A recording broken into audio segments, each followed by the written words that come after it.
போக்கிடமற்ற என் ஆக்கினையாவையும் போக்கிடமற்ற M ஆக்கினையாவையும் நீக்கிடவே மரம் தூக்கி நடந்தனர் பாதம் ஒன்றே வேண்டும்.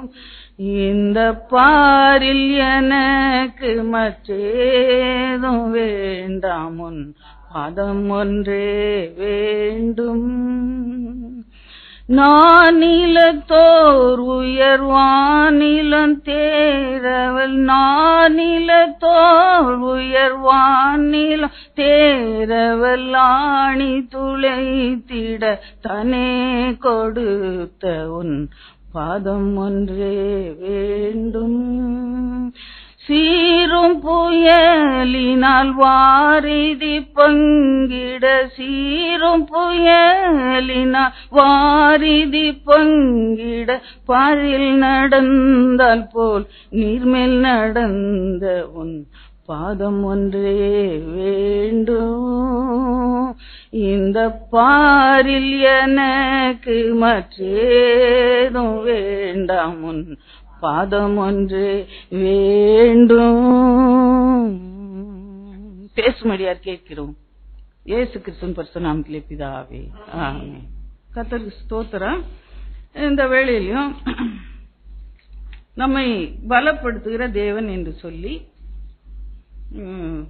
ஒரு சின்ன செய்தியை நான் கொடுக்க விரும்புகிறேன். ஒரு 3 வசனங்களை உங்களுக்கு முன்பாக நான் வைக்க போகிறேன்.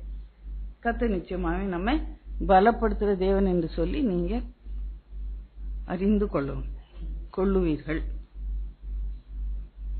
ஜூன் மாதத்துல நான் வந்ததிலிருந்து கொடுத்த செய்திகள் எல்லாம் எடுத்து பார்த்தா எல்லாமே இந்த பலப்படுத்துற கிறிஸ்து பலன் பலன் பலன் என்று சொல்லியே அநேக செய்திகள் அப்படிதான் அமைஞ்சிட்டு. ஒரு 8 செய்தி இருக்கும்னு நினைக்கிறேன். அப்படி இன்னைக்கு கூட ஆண்டவரே இது ஏன் இப்படி நாங்க பலவீனமா இருக்கிறோம் ஆண்டவரே, அதனால தான் இப்படி பேசுறீரோ, இப்படி பலன் தேவை ஆண்டவரே. அதிகமாக அவர் மேல் நம்பிக்கை வைக்க, என் கைய நான் நம்பாதபடி, என் கை பலனை நான் நம்பாதபடி கர்த்தரையே சார்ந்து வாழ இந்த நாட்களிலே அதிகமாக நடத்துகிறார். அல்லேலூயா. கர்த்தர் பெரிய காரியங்களை செய்வார். முதல் வசனம் 3 வசனம் சொன்னேன். முதல்ல ஒரு வசனம் வாசிப்போம். எப்படியாய் பலப்படுத்துறான்னு சொல்லி அறிந்து கொள்வீர்கள். உபாகமத்தின் புஸ்தகம் 33ஆம் அதிகாரம்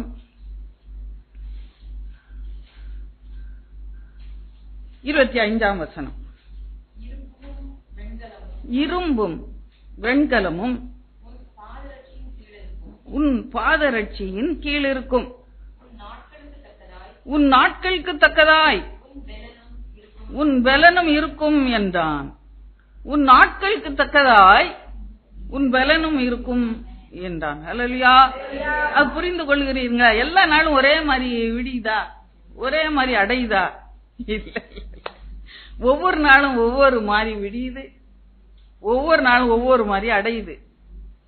அப்ப அந்தந்த நாளுக்கு வேண்டிய பலனை என் தேவன் தருகிறார். அல்லேலூயா. கரங்களை தட்டி கர்த்தரை மகிமைப்படுத்த. அல்லேலூயா. அங்கே பலன் என்று சொல்லும் போது அங்கே பாதரட்சியை குறித்து கூட கொஞ்சம் சொல்லப்படுது. 25ஆம் வசனம் துவக்கத்துல பாத்தீங்கன்னா, இரும்பும் வெண்கலமும் உன் பாதரட்சியின் கீழ் இருக்கும். அதுல இருந்தே நம்ம பார்க்கிறோம், ரொம்ப நடக்க வைப்பார் போல. நடந்து நடந்து நடந்து ஓடி ஓடி ஓடி குதிச்சு குதிச்சு குதிச்சு நம்ம வேலை செய்ய வேண்டியது இருக்கு. தாண்டி குதிச்சு தாண்டி குதிச்சு ஹர்டில்ஸ் மாதிரி இன்னைக்கு உலகத்துல அப்படிதான் இருக்கு. ஹர்டில்ஸ் இருக்கா வாழ்க்கையில? அப்ப அந்த ஹர்டில்ஸ் தாண்டி குதிச்சு ஓட ஆண்டவர் ஒரு விசேஷமான ஒரு ஷூவை தர்றாரு, பாதரட்சியை தர்றாரு. அது கீழே என்ன இருக்கும் என்றால், என்ன இருக்குதான் பாதரட்சியின் கீழே? வெண்கலம். அப்படியாக 45 இரும்பு வெண்கலம் 2 மடங்கு பலனை காலுக்கு கொடுக்கிறேன் என்று சொல்லி பாதரட்சிக்கு அவ்வளவு முக்கியம் இல்லையா? ஒருத்தங்களை பார்க்கும்போது அவங்க அப்படியே நம்ம கணக்கு போட்டுருவோம். என்ன உடுத்தி இருக்காங்க, என்ன போட்டிருக்காங்க, அப்படியே கண்ணு அளந்துரும் இல்லையா? அவங்க ஸ்டேட்டஸ் அதோட முடிஞ்சு போச்சு. இதுதான் ஸ்டேட்டஸ் என்று சொல்லி இவங்க மதிப்பு இவ்வளவுதான் போட்டுறோம் இல்லையா? ஆலயத்துக்கு வந்தா கூட அந்த கண்ணு இருக்கு பாருங்க, அது ரொம்ப பொல்லாத கண்ணுங்க. அது கணக்கு போடும். எத்தனை சாவரன் போட்டிருக்கா, நான் எத்தனை போட்டிருக்கிறேன் பாருங்க. இப்படியாக நம்முடைய கண்ணு கணக்கு போடுகிறதாகவே இருக்கிறது. அந்த விசேஷமாக அவங்க பாதரட்சியை பார்ப்போம். அந்த பாதரட்சியை பார்த்த உடனே அவங்க இவ்வளவு இன்கம் இருக்கும் புருஷனுக்குன்னு கணக்கு போட்டுருவோம். நம்ம சொல்லாதவங்க நம்ம. ஆனா பாருங்க, ஆண்டவர் சொல்லுகிறாரு, நான் உனக்கு ஒரு விசேஷமான பாதரட்சியை நான் தர்றேன் உனக்கு. இது ஆவிக்குரிய ஒரு பாதரட்சை. இது நமக்கு கர்த்தர் கொடுக்கிற பாதரட்சை. அத போட்டுக்கிட்டாதான் அன்னைக்கு உனக்கு என்ன நடக்குதோ அதுல நீ ஜெயத்தை எடுக்கத்தக்கதாக கர்த்தர் பலனை தருவார். அல்லேலூயா. இன்னைக்கு என்ன நடக்குன்னு எனக்கு தெரியுமா? காலையில விடியும் போது நல்லாதான் விடிஞ்சிருக்கும் இல்லையா? ஆனா அடுத்தாப்புல என்ன நடக்கும், 9 மணிக்கு என்ன நடக்கும், 10 மணி என்ன நடக்கும் நமக்கு தெரியாது இல்லையா? அப்ப அந்தந்த சிச்சுவேஷன்ல அந்தந்த சூழ்நிலையில எப்படி நம்ம நடந்து ஜெயிக்க முடியும், அதுக்கு ஏத்த மாதிரி அவரு ஒரு வெங்கலம் இரும்பும் நிறைந்த கீழே போட்ட பாதரட்சியை தர்றாரு. இஸ்ரவேல் ஜனங்களுக்கும் வனாந்தரத்துல கூட்டு வரும்போது அவங்க பாதரட்சி என்ன பண்ணுச்சா, பிஞ்சு போலையும் 40 வருஷம் ஒரு பாதரட்சை. இன்னைக்கு அந்த சீக்கிரட்டு தெரிஞ்சா பேட்டக்காரன் அப்படி ஒண்ணு பண்ணிடுவான். அவனுக்கு தெரியாது, இன்னும் தெரியாது. என் தேவன் ஒருவருக்கு தான் தெரியும். 40 வருஷம் போட்டா கூட பியாம இருக்கிற அந்த சீக்கிரட்டு என் தேவன் ஒருவருக்கு தான் தெரியும். கரங்களை தட்டி கத்தார மயம்பட்டாலையா. இப்படியாக இந்த ஜனங்களை, இது யார் சொன்ன வார்த்தை, யார் சொல்லி ஆசீர்வதித்த வார்த்தை? 33 நாளே தெரிஞ்சிருக்கணுமே. பாவமோ மோசே சொல்லி ஆசீர்வதிக்கிற. நமக்கு டக்குன்னு இன்னும் கொஞ்சம் நம்ம வேதத்தை நம்மலாம் இன்னும் கொஞ்சம் வாசிக்க வேண்டியது இருக்கு நிறைய. நமக்கு அந்த வசனம் டக்குன்னு யார் சொன்னா, யார பத்தி சொன்னா எல்லாம் நம்ம அறிந்து கொள்ளணும். இல்லைன்னா பழைய கதையே உங்களுக்கு நான் சொல்லிட்டு இருக்கிற மாதிரி இருக்கும். மோசே ஆசீர்வதிக்கிறார். இது ஒரு ஆவிக்குரிய தகப்பன். நீங்க ஆதியாகமத்துல பாத்தீங்கன்னா யாக்கோபு தம் பிள்ளைகளை ஆசீர்வதிக்கிற, பேர் பேரா ஒவ்வொருத்தரையா சொல்லி சொல்லி சொல்லி ஆசீர்வதிக்கிற. இங்க பாருங்க, ஆதியாகமத்தின் புஸ்தகம் 49ஆம் அதிகாரம். அங்கேயும் இந்த ஆசீர்வாதத்தை அவன் வாங்கி கொள்கிறான். ஆசேர் 49:20 என்று சொல்லி நினைக்கிற வாசிப்போ. ஆசேருடைய ஆகாரம் கொழுமையாய் இருக்கும், ராஜாக்களுக்கு வேண்டிய ருசி வர்க்கங்களை அவன் தருவான் என்று சொல்லி 20ஆம் வசனத்துல சொல்லக்கூடாது. அது வாசிக்கும் போதே அப்படி ஒரு நமக்குள்ளே ஒரு சந்தோஷம் உண்டாகும். எப்படி இந்த அவனுடைய ஆசேருடைய ஆகாரம் எப்படி கொழுமையா இருக்கும், அப்படி ராஜாக்களுக்கு வேண்டிய வர்க்கங்கள் எல்லாம் அவன் தருவான், ருசி வர்க்கங்களே அவன் தருவான். கேட்கும் போதே நம்ம கண்ணு முன்னால அப்படி ஒரு டேபிள்ல ஃபுல்லா அப்படியே பதார்த்தங்களா இருக்கிற மாதிரி. ராஜா உட்கார்ந்து சாப்பிடுவாருன்னா ஏதாவது ஒண்ணு கேட்டுட்டு இல்லன்னு ஆயிடக்கூடாதுன்னு எல்லாம் வச்சிருப்பாங்க இல்லையா? அப்படியாக மகனை மனப்பூர்வமாக அவன் ஆசீர்வதிக்கிறான். இது ஒரு ஆவிக்குரிய ஆசீர்வாதம் தான். கொழுமையான ஆகாரம் என்று ருசி வர்க்கங்கள். இன்னைக்கு என்னதான் உலகத்துல இருந்தாலும் இதை காட்டிலும் ருசியானது பதார்த்தம் அந்த உலகத்துல எதுவுமே இல்லை. என்னை பொறுத்த வரைக்கும் இதுதான் கொழுமையான ருசியான ருசி வர்க்கங்கள். நேற்று கூட வேதத்தை வாசிட்டு, ஆண்டவரே எத்தனை வருஷம் வாசித்தாலும் இன்னும் எனக்கு திகட்டியே போல, எல்லாம் தெரிந்த பகுதி. இன்னும் ரொம்ப ருசியா இருக்கு ஆண்டவரே, இன்னும் எனக்கு இது மேல ஆசையை தாங்க அப்படின்னு சொல்லி இந்த வசனங்களை தியானிக்கும் போது நான் கேட்டுக்கொண்டேன். ஆவிக்குரிய ஆசீர்வாதம். ராஜாக்களுக்கு என்ன சாப்பிடும்? ஒரு மனுஷன் பசியா இருக்கான்னு வைங்க, அவன் கையில ஏழை மனுஷன் 10 ரூபா கிடைக்குது, அவன் என்ன போய் வாங்குவான் கடையில? சரி யோசித்து பார்க்கணும். அதெல்லாம் என்ன வாங்கி சாப்பிடுவான்? இப்ப நீங்க வாசிங்க உன்ன பாட்டு 6ஆம் அதிகாரம்.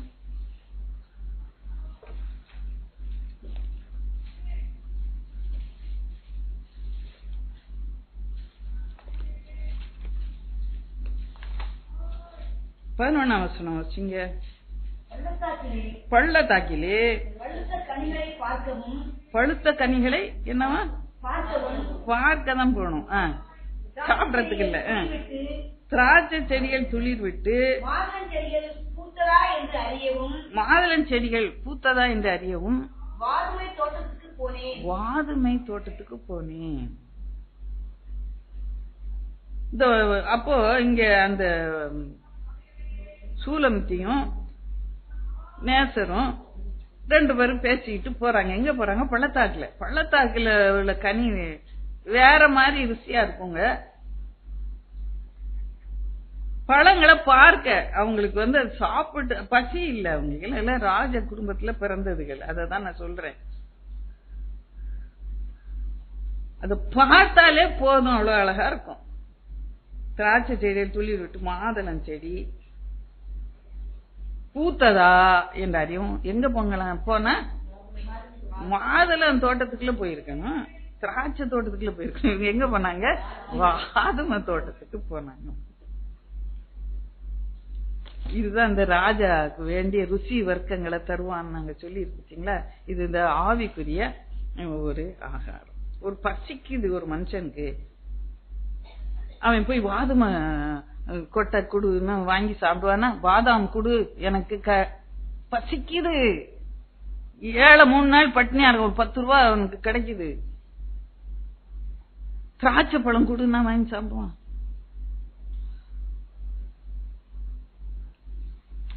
ஆனா இது ராஜவம்சம், இதெல்லாம் ராஜகுலம். அது என்ன பண்ணும்? பசிச்சதுன்னா வாதுமை கொட்டையை சாப்பிட்டு திராட்சை பழத்தை தின்னுட்டு போகும். இதெல்லாம் ரொம்ப விசேஷ கூட்டம், ஆவிக்குரிய கூட்டம், ஆவிக்குரிய ராஜாவின் பிள்ளைகள், ஆவிக்குரிய ராஜகுமாரர், ஆவிக்குரிய ராஜகுமாரத்திகள். இது வெறும் சோத்தை தின்னுட்டு வாழுற கும்பல் அல்ல, இது ராஜாவின் பிள்ளைகள். இது ருசி வர்க்கத்தை தான் சாப்பிடும். ராஜாவை போல கொழுமையான பதார்த்தம் தான் சாப்பிடும். இந்த கொழுமையான பதார்த்தம் தான் என்ன திருப்தி படுத்தணும் இந்த உலகத்துல, மத்ததெல்லாம் அழிஞ்சு போயிரும். நேற்று நைட்டு சாப்பிட்டேன், மத்தியானம் சாப்பிட போறேன், திரும்ப பசிக்கும் இல்லையா? ஆனா இதை சாப்பிட்டா திகட்டவே திகட்டாது. அதனால்தான் அந்த ஆசிரியரை அப்படியாக அவங்க அப்பா அப்படியாக ஆசீர்வதிச்சான். ஆவிக்குரிய தகப்பன் ஆசீர்வதிக்கும் போது, நீ கானானுக்குள்ள போற, உனக்கு நிறைய அங்க கடல்ஸ் இருக்கும். கானானுக்குள்ள போறனா அப்படியே நேரா கேக் வாக் மாதிரி போக முடியாது. அநேக உபத்திரங்களின் வழியாக தேவனுடைய ராஜ்யத்துக்குள்ளே நம்ம பிரவேசிக்கிறோம். 14:22 அடிக்கடி நான் சொல்லுவேன் இல்லையா அப்போஸ்தலர். அதனாலதான் இவனுக்கு ஆசை இருக்கு, ஒரு விசேஷ ஷூவை போட்டு ஆவிக்குரிய தகப்பன் தீர்க்க தரிசனமாக அவனை ஆசீர்வதித்து உள்ளே அனுப்புகிறான் கானானுக்குள்ளே. கானானுக்குள்ள போறான் இல்லையா, அது தேய்ச்சா தேயாது. 40 வருஷம் வரும்போது ஆண்டவர் அவங்க பாதர் வச்சு பீயாம பாத்துக்கிட்டார், கால் வீங்காம பாத்துக்கிட்டாரு.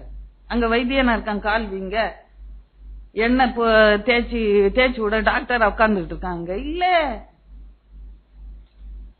கால் வீங்காமலே என் தேவன் பரிகாரிய அவனை பாதுகாத்து, செருப்பு பிஞ்சாவே செருப்பு தைக்க ஆள் இருக்காதுன்னு சொல்லி செருப்பு பிய்யாமலே கொண்டு வந்து மேல வஸ்திரம் இங்க அது என்ன போக்கு, என்னமோ போக்கு, அதெல்லாம் அங்க கிடையாது. ஃபேஷன் போக்கு அதெல்லாம் கிடையாது. போட்ட ட்ரெஸ்ஸோட அப்படியே அது பழசாவே போலையும். இன்னைக்கு நம்ம 6 மாசம் போட்டா கூட ஒரு ட்ரெஸ் என்ன ஆகுது, துவைச்சு போட்டா என்ன பண்ணு, தோம்பு துணி மாதிரி போயிருது. அவ்வளவுதான். இவனுக்கு விசேஷமா பாதரட்சி அவன் கொடுத்தாரு. கீழே இரும்பும் வெண்கலமும் போட்ட பாதரட்சி ஆவிக்குரிய தகப்பன் தீர்க்க தரிசனமாக சொல்லி அவனை அனுப்புகிறான். கரங்களை தட்டி கத்தர மயன்படுத்த இந்த மத்தியான வேளையில. அல்லேலூயா.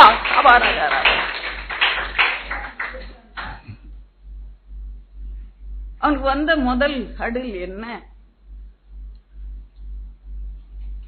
இது ஆசைக்கு மட்டும் அப்படின்ட்டு இல்ல. முதல்ல அவங்க 12 கோத்திரம், அப்புறமா இஸ்ரேல் ஜனங்கள், அதுக்கப்புறமா நான் இஸ்ரேல் தானே இன்னைக்கு இல்லையா, தேவனுடைய பிள்ளைகளா இல்லையா, இன்னைக்கு இஸ்ரேல் ஜனங்கள் தான் இல்லையா. இன்னும் ஒரு கொஞ்சம் சந்தேகமா இருக்கு. அந்த சகோதரி மட்டும் தலையை நல்லா ஆட்டுறாங்க. சில சகோதரிகள் இஸ்ரேலா, ஐயோ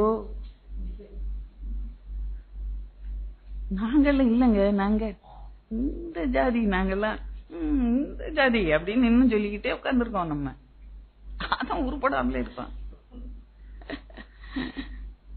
இஸ்ரவேல்னு சொல்லிக்கிடுங்க. ஒரு ட்ரெயின்ல பிளான் போகும்போது நாங்களே சின்ன பிள்ளைங்கள இருந்தோம். ஒரு அம்மா தொணன்னு எங்க அம்மாட்ட பேசிட்டே வந்துச்சு. கடைசியில கேச்சு, நீங்களா என்ன ஜாதிங்க அப்படின்னு கேட்டுச்சு. எனக்கு ஒரு திகிலா இருந்துச்சு, என்ன சொல்ல போறாங்க. நாங்களாம் கிறிஸ்தவ ஜாதி அப்படின்னாங்க எங்க அம்மா. அதுக்கப்புறம் வாய திறக்கல அந்த பொம்பளை. இங்க பாருங்க, நம்மளாம் இஸ்ரவேல்னு சொல்லிட்டு இருக்குது இல்ல. முதல்ல வந்தது எல்லாருக்கும் யுத்தம். கானானுக்குள்ள போறோம் வந்தாங்க.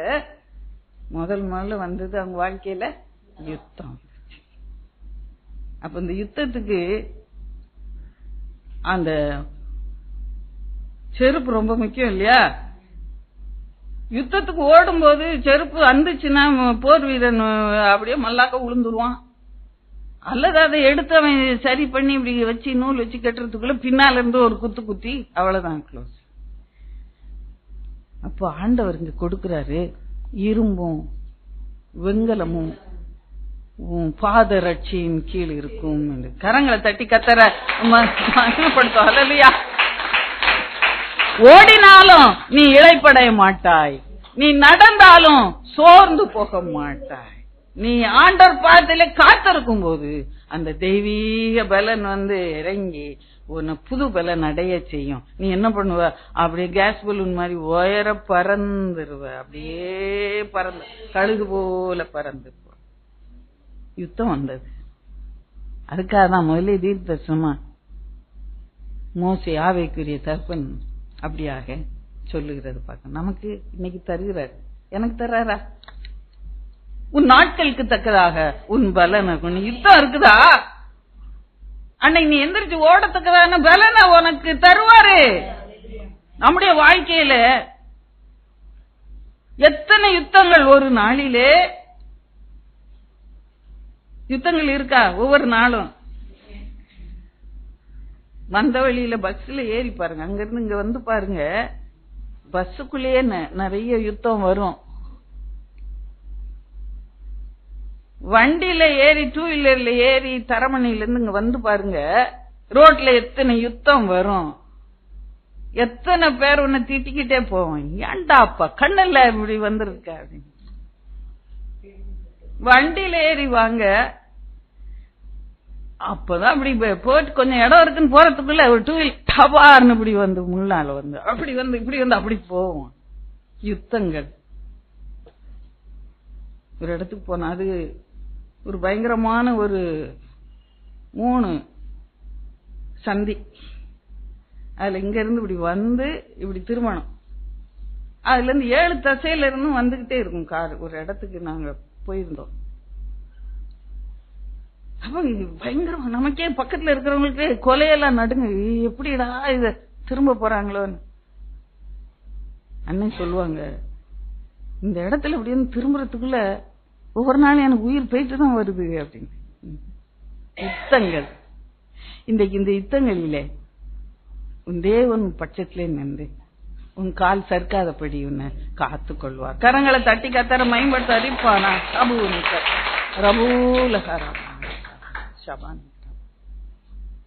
அப்படியே யுத்தம் செய்துதான் அவங்க ஜெயத்தை எடுத்தாங்க. இந்த யுத்தம் செய்யும்போது சும்மா இஷ்டப்படி யுத்தம் செய்ய முடியாது. தேவனுடைய வார்த்தைக்கு அடங்கி கீழ்ப்படிந்து யுத்தம் செய்யணும். எரிகோ எப்படி ஜெயிச்சாங்க? துதி அது ஒரு பக்கம் இருக்கட்டும், துதின்னு சொன்னார்ல, அதுக்கு கீழ்ப்படிய வேண்டியது கீழ்ப்படிதல். நான் இந்த சுவாபங்களை பத்தி தான் பேச போறேன். அதுதான் உன் நடைய பலப்படுத்தும். அதுதான் கீழ்ப்படிதல் தான் உன் பாத ரட்சைக்கு இரும்பும் வெங்கலம் போல பலனை கொடுக்கும். கீழ்ப்படியாமல் நடந்தா அப்படியே சரிக்கு விட்டணும்.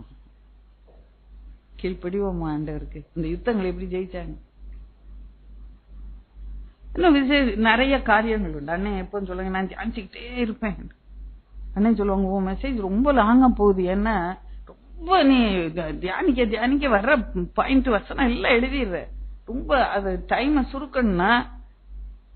அண்ணன் சொல்லி கொடுத்தாங்க, நீ என்னொன்னு ரொம்ப டூ மச்சா தியானிக்காத, முதல்ல என்ன வெளிப்படுத்தினாங்களோ ஆண்டவர் அதை வச்சே பேசிடு. அப்ப அந்த it will be within the limited time என்று சொல்லி கொடுப்பாங்க. அதனால நான் இன்னைக்குதான் அதை கடைபிடிக்கலான்னு நினைச்சேன். ரொம்ப தியானிக்க கூடாது இன்னைக்கு அப்படின்ட்டு, அப்படி ஆண்டவர் கொடுத்த அந்த ரெவலேஷனோட அப்படியே பேசிடணும் அப்படின்ட்டு ஒரு சின்ன முயற்சி இன்னைக்கு என்னன்னு பண்ணேன். என்ன என் மெசேஜ் போனா ரொம்ப 1.5 மணி நேரம் போயிடும், அதனால நான் அவ்வளவு பேசக்கூடாது அப்படின்னு அண்ணன் சொல்லியிருக்காங்க. அப்பதான் அந்த சிடியில வரும். யூடியூப் பாக்குறீங்களா? யூடியூப்ல கிட்டத்தட்ட 60 மெசேஜ் கிட்ட போட்டிருக்காங்க கடந்த 2 மாதம். யூடியூப் கேட்டு பாருங்க. கர்த்தர் உங்களை ஆசீர்வதிப்பார். கீழ்ப்படிதல் பாருங்க. அந்த உபாகமத்துல அன்னைக்கு ஒரு ஹோம்ஒர்க் கொடுத்தேன். பிந்தி வந்தவங்கள அந்த ஹோம்ஒர்க் தப்பிச்சிடுறாங்க. முதல்ல வந்தோடனே ஹோம்ஒர்க் கேட்டேன். இந்த பிந்தி வந்தாங்க இருக்காங்களே, அந்த நழுவி இப்படி நழுவி அப்படி நழுவி தப்பிச்சு ஓடிரும். போன வாரம் ஹோம்ஒர்க் யாரு பண்ணாம வந்தீங்க? நான் 2 பகுதி வாசிக்க சொன்னேன். அட்லீஸ்ட் என்ன பகுதினா சொல்லுங்க. பிந்தி வந்தவங்க முதல்ல வந்தவங்களுக்கு கேட்டு பிரைஸ் எல்லாம் 2 பேர் எழுதி கொடுத்தாங்க, கொடுத்துட்டேன். என்ன பகுதி வாசிக்க சொன்னேன் பிந்தி வந்தவங்க சொல்லணும். இப்போ ஹோம்ஒர்க்கே மறந்தாச்சு.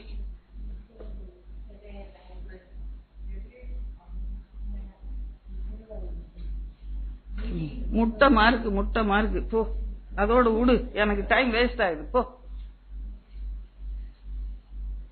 இன்னைக்கு உபாகமம், இன்னைக்கு ஒரு ஹோம்ஒர்க் 7, 8, 9 வசனங்களை நீங்க 7, 8, 9 அதிகாரங்களை வீட்டுல போய் வாசிங்க. வாசிப்பீங்களா? அதுல இருந்து ஒரு சில கருத்துக்களை, ஏன்னா உபாகமம் ஃபுல்லா தியானிச்சா 2 மணி நேரத்துக்கு மேல பேசலாம், அதனால வேண்டாம். 7ஆம் அதிகாரத்துல இருந்து ஒரு சில வசனங்களை உங்களுக்கு கோடிட்டு காண்பிக்க நான் விரும்புகிறேன். 7ஆம் இந்த கானானுக்குள்ள போய் யுத்தம் பண்ணி ஜெயிக்கிறாங்க. அப்போ அவங்களுக்கு முதல்ல ஒரு ஆவிக்குரிய வாழ்க்கைக்கு எதிரடையாக வருகிற காரியம் என்ன? அந்த கானான் ஜனங்கள் தான். 2ஆம் வசனம் 7:2 வாசி. உன் தேவனாய் கர்த்தர் அவர்களை அந்த பலத்த ஜாதி, அந்த 1ஆம் வசனத்துல பாக்குறோம், பெருத்த ஜாதி. ஆண்டவர் ஒண்ணு சொல்லுகிறார், உன்னிடத்துல ஒப்பு கொடுக்கும் போது, ஒப்பு கொடுக்கறது அது it's a matter of fact, கட்டாயம் ஒப்பு கொடுத்துருவாரு. ஒப்பு கொடுக்கும் போது நீ என்ன பண்ணணும்னு சொல்ற, என்ன பண்ணணுமா? அவங்கள முறிய அடித்து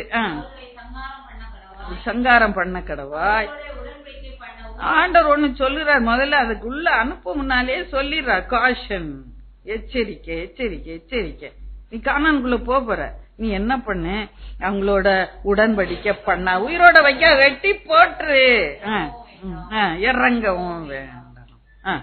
அப்புறம் 3 அத போதும். என்னெல்லாம் சொன்னா உடன்படிக்கை பண்ண வேண்டாம், இறங்கவும் வேண்டாம், சம்பந்தம் கலக்கவும் வேண்டாம். அது காரணம் அங்க சொல்றாரு, நீங்க பாத்துக்கிறாங்க. அதான் வீட்டுல போய் வாசிங்கன்னு சொன்னேன் இல்லையா, இங்க வச்சு எல்லாம் சொல்ல முடியும். சம்பந்தம் கலந்தா என்ன பண்ணுவ, உன் குமாரத்திய நீ அவங்க குமார கொடுப்ப, அவங்க வீட்டுக்கு போனா அவங்க வீட்டுல உள்ள விக்கிரகங்களை தான் வணங்கணும். நீ அங்க இருந்து பெண்ணை கொண்டு வர்றன்னு வை, ஓ மகனுக்கு நீ கொண்டாந்தா என்ன பண்ண, முதல்ல நல்லா இருப்பா, அப்புறம் கொஞ்சம் கொஞ்சமா மனச அப்படி உன் குமாரனை அவங்க தேவன் பக்கம் அப்படியே இழுத்துட்டு போயிடுவாங்க. அதனால நீ அவங்க கர்த்தர் ஒப்பு கொடுக்கும் போது அவங்களை சங்கரித்து போடுது. உடன்படிக்கை பண்ணாத, சம்பந்தம் கலக்காத அப்படின்னு சொல்லு.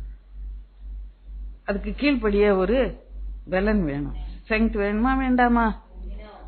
பார்த்தா அழகா இருக்கு, அந்த பொண்ணு அழகா இருக்கப்பா, என் வீட்டுக்கு மருமகளா கொண்டு எவ்வளவு நல்லா இருக்கும் அப்படின்னு நினைச்சா போச்சு, அன்னையோட போச்சு.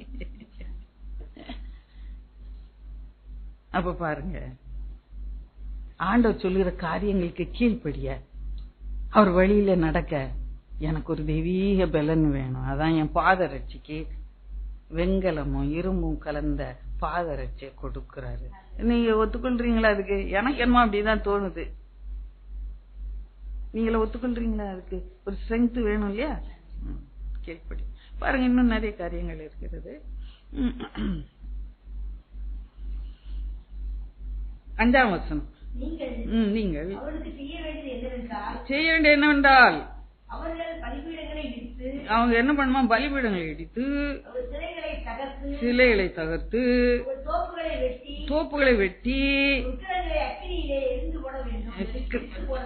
அக்னியிலே எரித்து போட வேண்டும்.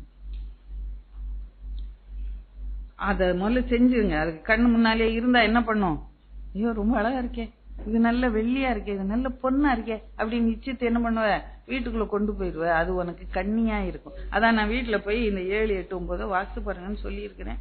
வீட்டுல போய் வாசித்து பாருங்க, எல்லாத்தையும் நீங்க புரிந்து கொள்ளுவீர்கள்.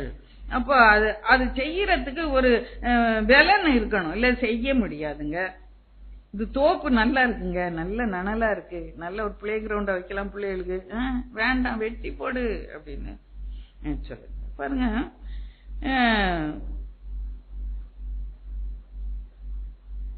இன்னும் நிறைய காரியங்கள் இருக்கு. இந்த 19ஆம் வசனத்தை வாசிப்போம். 19ஆம், உன் கண்கள் கண்ட பெரிய சோதனைகளையும் அடையாளங்களையும் அற்புதங்களையும் உன் தேவனாய் கர்த்தர் புறப்பட பண்ணி காண்பித்த பலத்த கையும் ஓங்கி போய்த்தும் எப்படி நினைக்கணுமா, நன்றாய் நினைத்து அவளுக்கு பயப்படாதிரு. பார்த்து பயப்படுற எல்லா ஜனங்களுக்கும் அப்படியே செய்வார் என்று சொல்லி சொல்லப்பட்டிருக்கு. ஏன்னா அந்த ஜனங்களை இன்னும் அந்த பகுதியை நீ வாசிக்கும் போது புரிந்து கொள்வீங்க.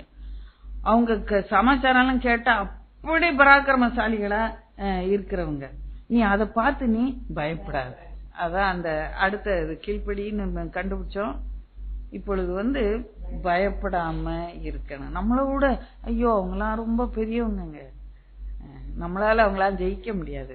கர்த்தர் உன் பாத ரட்சை எப்படி வச்சிருக்கிறாரு, வெண்கலமும் இரும்பும் போட்டத நீ ஒரு மிதிச்சா அப்படியே தட்டி உருண்டு போயிருவாங்க. கோலியாத் உருண்டு போனான்ல, அந்த மாதிரி கர்த்தர் செய்வார். அல்லையா? நீ என்ன பண்ணு, பயப்படாதிரு. உன் பிரச்சனைய பார்த்து இன்னைக்கு நீ பயப்படாதிரு. உன் காலில் என்ன இருக்கு, ஆண்டவர் கொடுத்த ஆவிக்குரிய பாதரட்சை இரும்பும் வெண்கலமும் நீ மிதித்து போடுவா என்று சொல்லி கர்த்தர் சொல்லுகிறேன். நீ பயப்படாம இருக்கும்போதுதான் மிதிக்க முடியும். பயந்தா நான் மிதிக்க முடியுமா? பூச்சி ஓடுது பயந்துகிட்டு இருந்தா நான் மிதிக்க முடியுமா?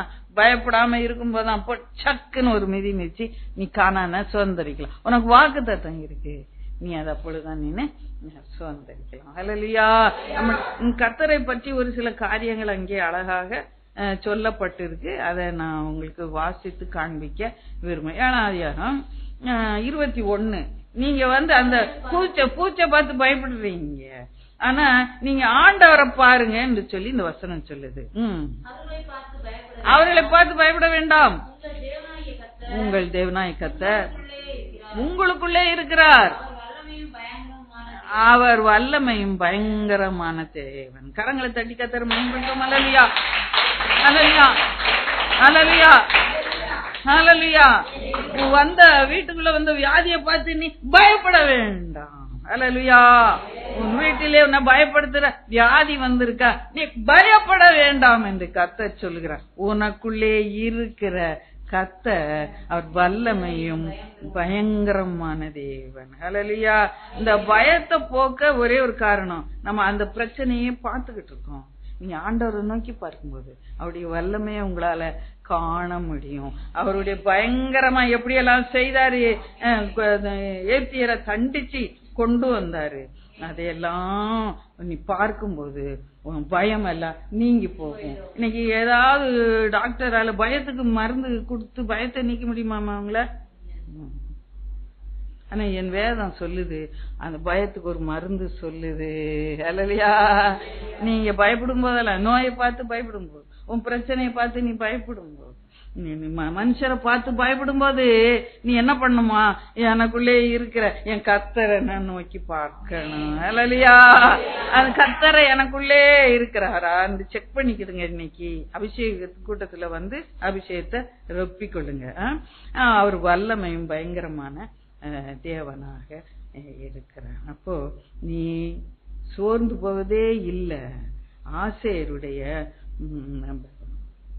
ஆகாரம் ராஜாக்களுக்கு ருசியுள்ள பதார்த்தங்களை கொடுக்கிற அவன் கொழுமையான ஆகாரத்தை உடையவன். உன்கிட்டதான் எல்லா கொழுப்பும் இருக்குது. நீ சூம்பி போன அந்த நோஞ்சா மாதிரி இருக்கிற அந்த சத்துருவை பார்த்து நீ பயப்பட வேண்டாம். உன் காலில் அது மாத்திரமல்ல, பாதரட்சை கொடுத்திருக்கிறாரு. வெங்கலமும் இரும்பு நிறைந்த பாதரட்சை கொடுத்திருக்கிறார். அதை வச்சு நீ சத்துரு மேட நீ மிதிச்சு போடுவ. அல்லேலூயா. அதுலதான் அந்த உபாகமத்துல 33 வாசம் இல்லையா, அது கீழே அதுக்கப்புறம் வாசிங்கன்னா அப்படிதான், சத்துருக்கள் மேட நீ என்ன பண்ணுவ, மிதித்து போடுவ என்று சொல்லி அங்கே வெற்றியை ஆண்டவர் நமக்கு நிச்சயமாக கொடுக்கிறார். அப்ப இன்னொரு வருஷம் ஆண்டவரை குறித்து வாசிப்போம். நான் அந்த சத்துருவினுடைய காரியங்களை அதிகம் காட்டாம ஆண்டவருடைய காரியங்களே காட்டுறேன். 9:3 வாசிப்போம். உன் தேவனாய கர்த்தர் அவர் அந்த யுத்தத்துல என்ன பண்ண, நமக்கு முன்னால என்ன பண்ண, கடந்து போகிறவர் அறிய கடவாய். அவர் பட்சிக்கிற அக்னியை போல அவர்களை அழிப்பார், அவர்களை உனக்கு முன்பாக விழ பண்ணுவார். வாசிங்க. இவ்விதமாய் கர்த்தரும் சொன்னபடியே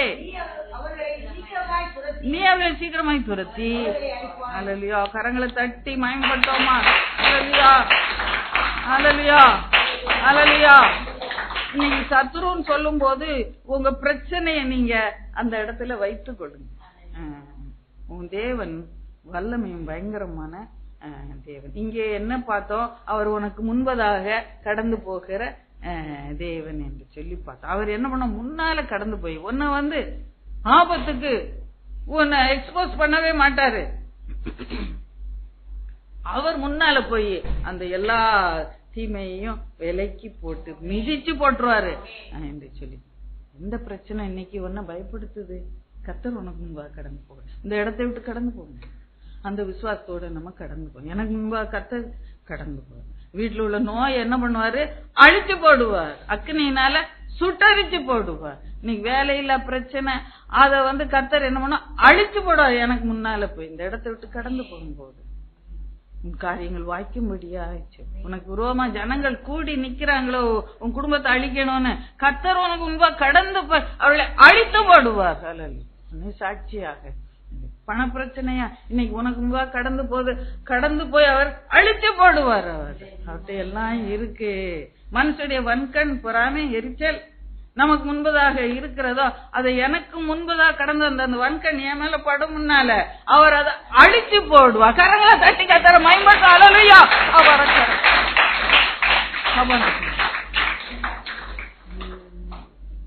இன்னும் ஒரு சில வசனம் கட்டாயம் காட்டிதான் ஆகணும், நேரம் கடந்து போனாலும். 8-18 வசிப்போம். போதும். தேவனாய கர்த்தரை நினைப்பாயாக. அப்ப பாருங்க 10ஆம் வசனம், அதே இதுல 10 ஆகையால் நீ புசித்து திருப்தி அடைந்திருக்கையில் உனக்கு தேவனாய கர்த்தர் கொடுத்த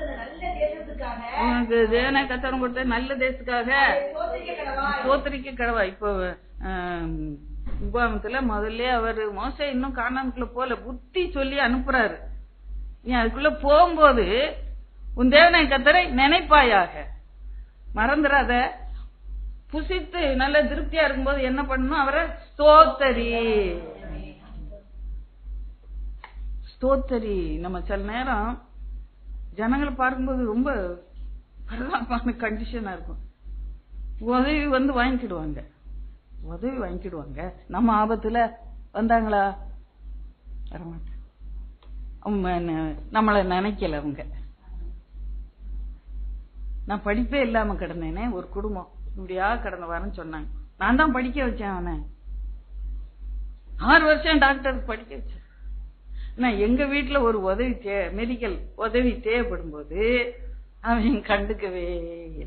நான் தான் அவனுக்கு புஸ்தகம் வாங்கி கொடுத்து ஒவ்வொரு செமஸ்டர் 6000, 8000, 10,000 நான் தான் ஃபீஸ் கட்டி படிக்க வச்சு, ஒரு வீடு வாங்கி கொடுத்து. ஏன்னா அந்த தாப்பன் குடிகாரனா இருந்தான். வீடு வாங்கி அவங்களெல்லாம் செட்டில் பண்ணி படிக்க வச்சு நீங்க டாக்டரா இருக்கான். ஆனா ஒரு மெடிக்கல் அட்வைஸ் எனக்கு தேவைப்பட்டுச்சு. அன்னைக்கு சத்தம் காட்டாம அப்படி உட்கார்ந்துட்டாங்க. இன்னைக்கு ஆண்டவர் சொல்லுறாரு, நீ புசித்து திருப்தியா இருக்கும்போது, அந்த தேசத்துல இருக்கும்போது உன் தேவனாய கர்த்தரை நினை என்று சொல்லி. ஹல்லேலூயா, ஹல்லேலூயா. கரங்களை தட்டி கர்த்தர் மகிமை. ஹல்லேலூயா. இந்த அட்வைஸ் எல்லாம், இந்த ஆலோசனை எல்லாம் கொடுத்து அந்த கானானுக்குள்ளே அனுப்புகிறது. அதுதான் ஸ்ட்ரென்த்துங்க.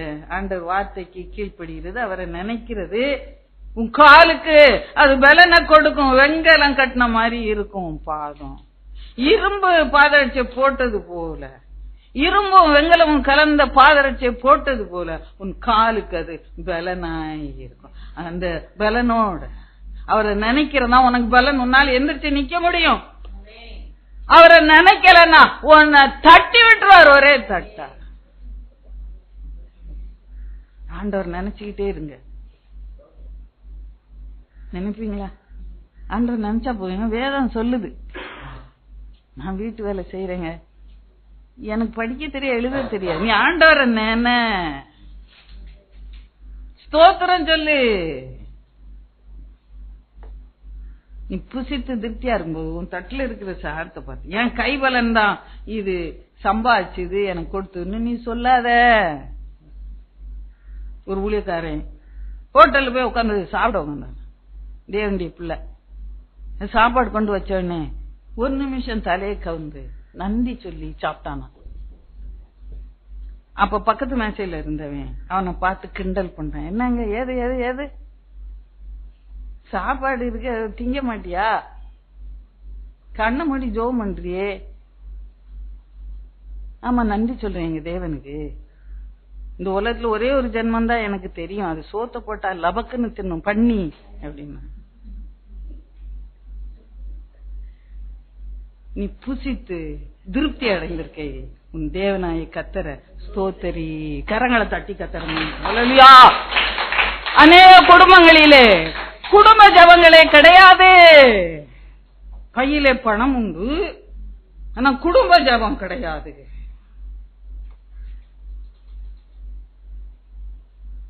தினம் சாப்பிடுறீங்க, அப்ப உட்கார்ந்து 1 நிமிஷம் ஆண்டவரை நினைச்சு குடும்ப ஜெபம் பண்ணி துதிச்சு சாப்பிடுங்க. அது கர்த்தர் ஆசீர்வதிப்பார். ஹல்லேலூயா. பூர்ண சமாதானம் உன் வாழ்க்கையில, பூர்ண சமாதானம். இன்றைக்கு யார் வீட்லயா குடும்ப ஜெபம் இல்லைன்னா ஒரு தீர்மானம் பண்ணுங்க, நாங்க கட்டாயம் குடும்ப ஜெபம் பண்ணுவோம். சொல்லி குட்டி பிள்ளைங்க நச்சு பண்ணுது. கணவன் மனைவியுமா சேர்ந்து அந்த பிள்ளைகள் தூங்கின பிறகு ஜெபம் பண்ணுங்க. பிள்ளைகளை வச்சு சின்ன ஜெபம் பண்ணி அனுப்பிடுங்க படுக்கைக்கு. பிள்ளைங்களெல்லாம் உட்கார வச்சுட்டு அது தூங்கி இப்படி விழுந்துருக்கும். கூட ஆஸ்திரேலியாவை ரச்சிங்க ஆண்டவரே, இந்த ஊழியக்காரனை ரச்சிங்க ஆண்டவர், அந்த ஊழியக்காரனை வச்சிங்க. அலாஸ்கால அங்க நிறைய பிள்ளைங்க இருப்பாங்க, அவங்களெல்லாம் வச்சிங்க. ஏண்டா அது 5 கண்டத்தையும் 6 கண்டத்தையும் சேர்த்து நீங்க ஜெபிப்பீங்க. அந்த புள்ள அது எப்படி உட்கார்ந்துருக்கும்? சின்னதா சின்ன பிள்ளைகளெல்லாம் வச்சு குடும்பத்தெல்லாம் வச்சு ஜெபம் பண்ணி அனுப்பிட்டு கணவன் மனைவிமா இணைந்து ஜெபிங்க. ரொம்ப நேரம் ஜெபிக்கலாம்ல. பிள்ளைங்க எல்லாம் தூங்கின பிறகு கோட்டை அடிச்சு எல்லாம் ஓஞ்சிடும். அதுக்கு பிறகு தூங்கலாமே. தூங்கின பிறகு மெல்ல நம்ம ஜெபம் பண்ணலாம். பிள்ளைங்க இருக்கு ஜெபம் பண்ண விடாது. அது ஒரு பெரிய ரீசன் இன்னைக்கு நிறைய பெற்றோருக்கு.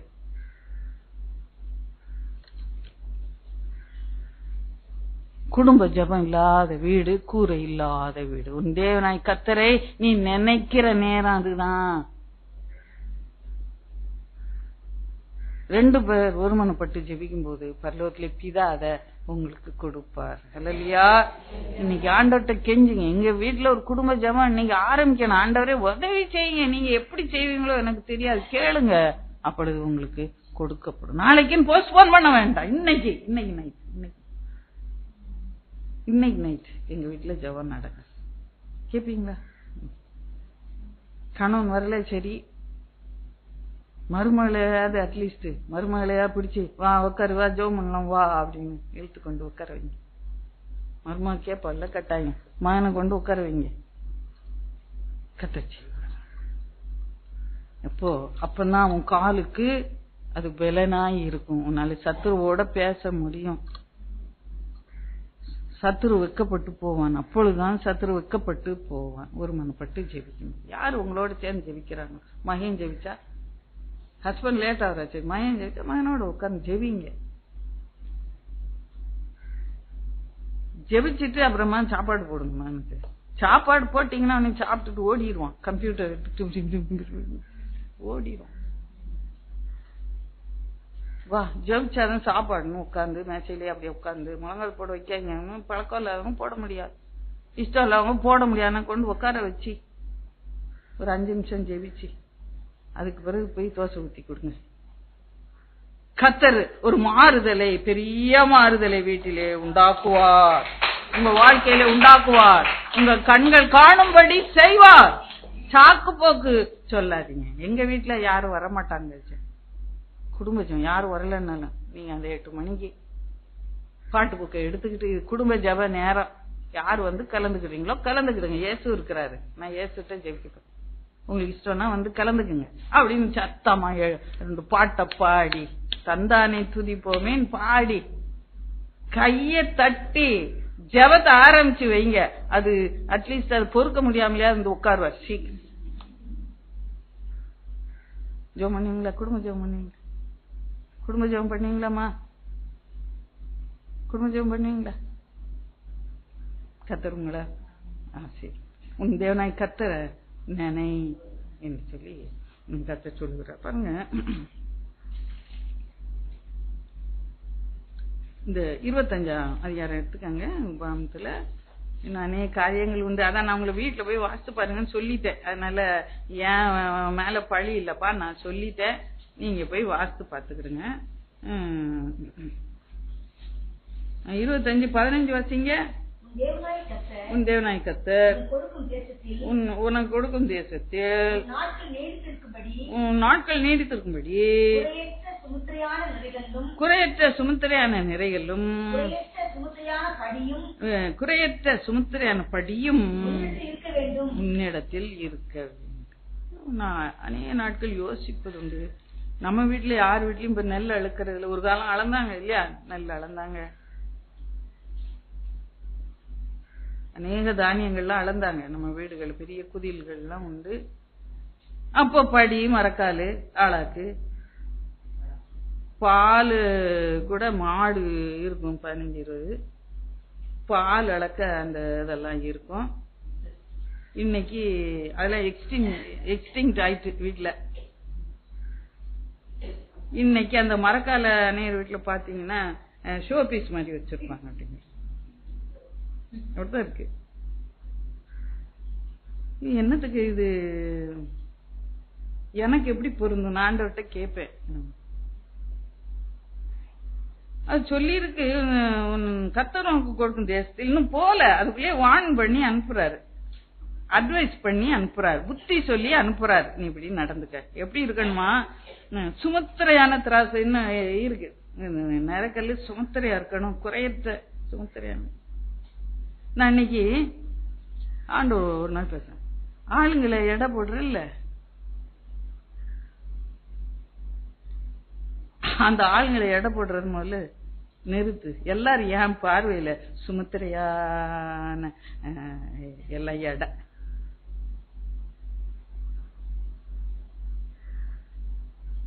இன்றைக்கு அந்த மற்றவங்களை எடை போடுற காரியத்தை நான் என் வாழ்க்கையில இருந்து எடுத்து, ஏதாவது ஒரு தப்பு பண்ணிருப்பாங்க தான், அதனால இந்த அம்மா இப்படி, இந்த அம்மா அப்படின்னு எடை போட்டு அவங்கள அப்படியே வெட்டி துண்டா தூர போட்டுருவோம். எடை போட என் பார்வையில எல்லாரும் சமம்னு சொல்றோம். இன்னைக்கு அந்த குறை நம்மகிட்ட காணப்பட்டா இந்த சுவாபங்கள் மாறணும். இப்ப இனிமேல நான் இயேசுன்றத்தால் கழுவப்பட்டேன், நான் கோயிலுக்கு போறேன், காணிக்கை கொடுக்குறேன், ஊழியம் செய்யறேன், வேதம் வாசிக்கிறேன், எல்லாம் பண்றேன், இந்த உபவாசம் இருக்கேன். எக்ஸ்ட்ரா மைல், அதான் நான் சொல்லுவேன், கூட்டத்துக்கு வர்றதுதான் எக்ஸ்ட்ரா மைல். நமக்கு எல்லாம் பண்றேன், நான் இன்னும் எப்படி பரிசுத்தமானும்? ஒருத்தர் கேட்டான் இல்ல ஆண்டவர்கிட்ட வந்து, நல்ல போதகரே, நான் நித்திய ஜீவனை சொன்ன நான் என்ன நல்ல காரியம் செய்யணும்? நான் கற்பனை எல்லாம் கைக்குள்ள எல்லாம் சொன்னான் இல்லையா, சின்ன வயது முதல்ல இருக்கு. ஆனா அவன் நம்பிக்கை எதுல இருந்துச்சு? பணத்து மேல இருந்துச்சு. இன்றைக்கு என் சுவாபங்கள் எல்லாம் மாறணும். மற்றவங்களை எடை போடுற சுவாபம் நான் ஊழியம் செஞ்சாலும் கூட எனக்கு கூட இருக்கு. அதான் யாக்கோபு நோட்டுல சொல்லுவாரு, தருத்திரன் இப்ப அங்க போய் என் கால் கிட்ட அங்க உட்காரு, தரையில உட்காரு. அப்புறம் நல்ல வஸ்திரம் உடுத்திட்டு வர்றாங்க, அவங்கள என்ன பண்ற, வாங்க ஐயா வாங்க வாங்க வாங்க வாங்க அப்படின்னு பெரிய ஒரு சேரை போட்டு அதுல உட்கார வச்சு, எடை போடுறீங்களே ஆண்டவர் எழுதி வச்சிருக்கிறாரு. இன்னைக்கு அந்த மாதிரி சுவாபங்கள் என்ன இல்லைன்னு நீங்க என்ன பரிசுத்தம் பண்ணிக்கொள்ள, நான் வேதத்தை வாசிக்கிறேன், ஊழியம் செய்யறேன், இன்னும் நான் என்ன பரிசுத்தமா ஆனோம், நான் பரிசுத்தம் ஆயிட்டேன் அப்படின்னு சொல்ல வேண்டாம். இன்னும் இப்படியான சுவாபங்கள் எல்லாம் மாறும். நான் கானானுக்குள்ள போக முடியாது, அழைக்கப்பட்டவன், கானானை சுதந்திரிக்கும்படியா நான் அழைக்கப்பட்டேன், அதை நான் மறந்தே போகக்கூடாது. பாருங்க, இன்னும் ஒரு வசனம் உங்களுக்கு நான் காண்பிக்க விரும்புகிறேன். அது உபாகமத்தின் புஸ்தகம் 9ஆம் அதிகாரம் 5ஆம் வசனம் வாசிப்போம். உன் நீதி நிமித்தமும் உத்தமத்தின் நிமித்தமும் நீ அந்த தேசத்தை சுதந்திரிக்கும்படி பிரவேசிப்பதில்லை. அதை நிறுத்திக்கிடுங்க. அந்த ஃபர்ஸ்ட் ஹாஃப் மட்டும் சொல்றேன். அந்த தேசத்துக்குள்ள ஒன்னு கொண்டு போறாரு மோசே, தீர்க்கதரிசனமா சொல்றாரு, நீ என்ன பண்ணும், நீ நீதியா நல்லவளா இருந்ததுனால உன் இருதயத்துக்கு உத்தமத்தின் நிமித்தம் கர்த்தர் வந்து அதை கொடுத்தாருன்னு சொல்லி உன் இருதயத்துல நீன்னு நினைக்காத அப்படின்னு சொல்ற. இப்ப எனக்கு இப்படியான ஒரு ஆவிக்குரிய வாழ்க்கை ஆண்டவர் கொடுத்திருக்கிறாரு, உலகப்புறமான வாழ்க்கை கொடுத்திருக்கிறாரு.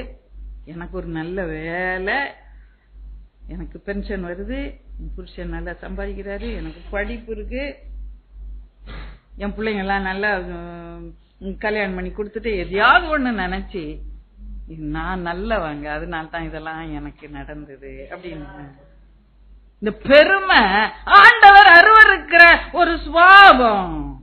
அந்த பெருமையா இருந்தவன வானத்திலிருந்து ஒரு தள்ளு தள்ளி விட்டாரு, அதால பாதாளத்திலே போய் விழுந்தான். இந்த பெருமை தான் அவனை விழ வச்சது. இன்றைக்கு அந்த பெருமை எனக்கு வேண்டாம். அந்த பெருமை இருக்கும்னா என் வாழ்க்கையில என் செருப்பு ஓட்ட செருப்பு, பிஞ்சு போன செருப்பு, விழ தட்டுக்கிற செருப்பா இருக்கும். இல்ல நான் கானானுக்குள்ளன்னு போல, இனிமேதான் போறேன்.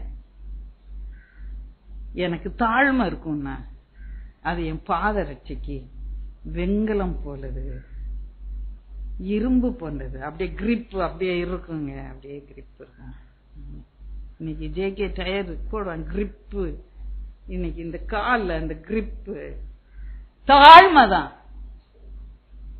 உனக்கு இருக்கிற தாழ்மைதான், நீ விழுந்து போகாது, உன்னை எழுந்து நிமிர்ந்து நிக்க செய்யும். இந்த தாழ்மை எனக்கு வேணும். கரங்களை தட்டி கத்தரமை உன் நாட்களுக்கு தக்கதாக உன் பலன் இருக்கும். இந்த வார்த்தையை கொண்டு கத்த நம்மை புடமிட்டு தானனுக்குள்ள கொண்டு போய் இன்னொரு வசனம், நாட்களுக்கு தக்கதாக பலன் வாசம். இன்னொரு நியாயாதிபதிகள் 8:21 வாசிப்போம். நியாயாதிபதி 8:21 வாசிப்போம். அப்பொழுது நீரே எழுந்து எங்கள் மேல் விடும், மனுஷன் எப்படியோ அப்படியே அவன் பலனும் இருக்கும் என்றார்கள்.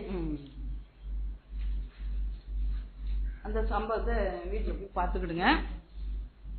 அந்த வார்த்தையை மட்டும் நான் ஹைலைட் பண்ண விரும்புகிறேன். மனுஷன் எப்படியோ அப்படியே அவன் பலனும் இருக்கும் என்றார்கள். இங்கே யுத்தம் நடக்கிறது, யுத்தம் உங்களுக்கு தெரியும்ல. அது வீட்டுல போய் நீங்க வாசிக்கணும்னா வாசிக்கிறேங்க, நான் ஹோம் ஒர்க்கா கொடுக்கல. 6, 7, 8 உங்களுக்கு தெரிஞ்சிருக்கும். அது என்னன்னு வீட்டுல போய் பாத்துக்கிடுங்க. என்ன ரொம்ப ஹோம் ஒர்க் கொடுத்தா பிறகு வரமாட்டீங்க. இந்த டீச்சர் ரொம்ப ஹோம் ஒர்க் கொடுக்குது. வேணா நீங்க பார்த்துக்கிடுங்க. 6, 7, 8 முழு சம்பவம் தெரியும். அந்த யுத்தம் முடிஞ்சு எனக்கு ரொம்ப நேரம் இல்லைன்னா வேகமா போறேன். கடைசியில அந்த மீதியானுக்கு எதிராக போறாங்க இல்லையா, 2 பிரபுக்களையும் வெட்டி கொன்னாச்சு, ஜெயம் கிடைச்சது. 2 ராஜாக்கள் இருக்காங்க, இன்னும் மீதியான் ராஜாக்கள், அவங்கள வெட்டணும். அடுத்தாப்புல அவங்க பிடிச்சாச்சு, அவங்கள போய் வெட்டி போடணும். யுத்தம் முடிஞ்சா விட்டுருவானா சத்துரு? அப்படி விட்டா ஆண்டவருக்கே கோணும், நான் கஷ்டப்பட்டு ஒப்பு கொடுத்து நீ போ அப்படின்னு சொல்லிட்டு சில இடங்கள்ல வரும் இல்லையா. அப்ப மகனை பார்த்து சொல்லுறான், நீ வெட்டி போட்டுரு. இந்த அவனுக்கு பயம், சின்ன பையன், வாலிப பையன், சின்ன பையன் இல்ல வாலிபனா இருந்தான். அவனுக்கு வெட்டுறதுக்கு கை கூசி வெட்ட மாட்டேன். உடனே அந்த ராஜாக்களுக்கு பயங்கர ஒரு டென்ஷனான நேரம் இல்ல, கத்தி எப்ப மேல விடுமோ தெரிய கொல்லதான் போறாங்க. இது இந்த சின்ன பையன் வெட்டி அரைகுறையா வெட்டி நான் வதச்சிக்கிட்டு இழுத்துக்கிட்டு கறக்க போறேன்னா அல்லது யார் வெட்ட போறாங்க? கடைசி நிமிஷம், மரணத்துக்கு இன்னும் 1 நிமிஷம் தான் இருக்கு. அவனுக்கு எவ்வளவு டென்ஷனா இருந்திருக்கும்ல அந்த ராஜாக்களுக்கு. அப்ப சொல்லுறான், அவன் அரைகுறையா வெட்டி நான் பாதி உயிர் இழுத்து அதுக்கப்புறம் உயிர் போறதுக்கு பதிலா என்ன பண்ணுங்க, நீரே என்ன வெட்டுங்க அப்படின்னு சொல்லுறான். ஏன்னா அப்படி சொல்லிட்டு மனுஷன் எப்படியோ அப்படியே அவன் பலன். அல்லையா? இன்னைக்கு இந்த பலன் மனுஷன் எப்படி இருக்கானா அப்படிதான் அவனுக்கு பலன் இருக்கும். அனுபவமே இல்லாத ஒரு வாலிபனுக்கு பலன் இல்ல. ஆவிக்குரிய விதத்துல நான் சொல்லுறேன், ஆவிக்குரிய விதத்துல சொல்லுகிறேன், அனுபவத்தை பெற்றுக்கொள்ளுங்க. ஆண்டவரோடு சஞ்சரிக்கிற அனுபவங்களை பெற்றுக்கொள்ளுங்க.